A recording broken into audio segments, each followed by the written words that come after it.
2019-2020 സാമ്പത്തിക വർഷത്തിൽ 700 കോടി രൂപ നിക്ഷേപം നടത്തുമെന്ന് പ്രഖ്യാപിച്ചുകൊണ്ട് ഇന്ത്യൻ ബൈക്ക് നിർമ്മാതാക്കളായ റോയൽ എൻഫീൽഡ് വിനോദ് കെ ദേശരിയെ റോയൽ എൻഫീൽഡിന്റെ പുതിയ സിഇഒ ആയി നിയമിക്കുന്നതായും കമ്പനി വ്യക്തമാക്കി.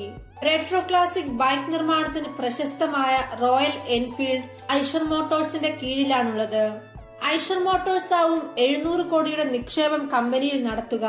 2019-2020 കാലയളവിൽ 9.5 ലക്ഷം ബൈക്കുകൾ നിർമ്മിക്കുമെന്ന് റോയൽ എൻഫീൽഡ് പ്രഖ്യാപിച്ചു. ചെന്നൈ ആസ്ഥാനമായ റോയൽ എൻഫീൽഡിന്റെ പ്രവർത്തന മേഖല വിപുലീകരിക്കാനാണ് പുതിയ നിക്ഷേപമെന്നാണ് കമ്പനി പറയുന്നത്. കൂടാതെ ചെന്നൈയിൽ നിന്ന് 50 കിലോമീറ്റർ അകലെയുള്ള വല്ലം വടംകല്ലിലെ കമ്പനിയുടെ പുതിയ ടെക്നോളജി സെന്ററിന്റെ നിർമ്മാണം പൂർത്തിയാക്കാനും എൻഫീൽഡിന് പദ്ധതിയുണ്ട്.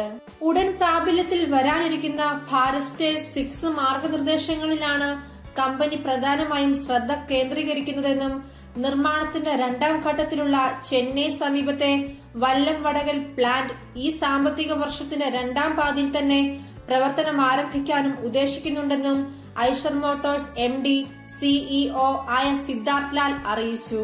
നിക്ഷേപത്തിനു പുറമെ വിനോദ് കെ ദേശരിയെ പുതിയ CEO ആയി നിയമിക്കുന്നതായും കമ്പനി അറിയിച്ചു. ഐഷർ മോട്ടോഴ്സിന്റെ ബോർഡിൽ എക്സിക്യൂട്ടീവ് ഓഫീസറായും അദ്ദേഹത്തെ ഉൾപ്പെടുത്തിയിട്ടുണ്ട്. 2018-2019 സാമ്പത്തിക വർഷത്തിൽ 8,26,908 യൂണിറ്റ് വിൽപ്പന നടത്തിയിട്ടുണ്ടെന്നും കമ്പനി വാദിച്ചു. ഇതിൽ 8,57,273 യൂണിറ്റും ആഭ്യന്തര വിൽപ്പനയിലൂടെ നേടിയതാണെന്നും 20,825 യൂണിറ്റ് കയറ്റുമതിയിലൂടെ നേടിയതാണെന്നും കമ്പനി വ്യക്തമാക്കി. ആഭ്യന്തര വിൽപ്പനയിൽ 1%, കയറ്റുമതിയിൽ 8% വർധനവും ഇത്തവണ കമ്പനി രേഖപ്പെടുത്തി. ഇന്ത്യക്ക് പുറമെ തായ്ലാന്റിലും അസംബ്ലിംഗ് സ്ഥാപനം രൂപീകരിക്കാനുള്ള തിരക്കിലാണ് റോയൽ എൻഫീൽഡ്.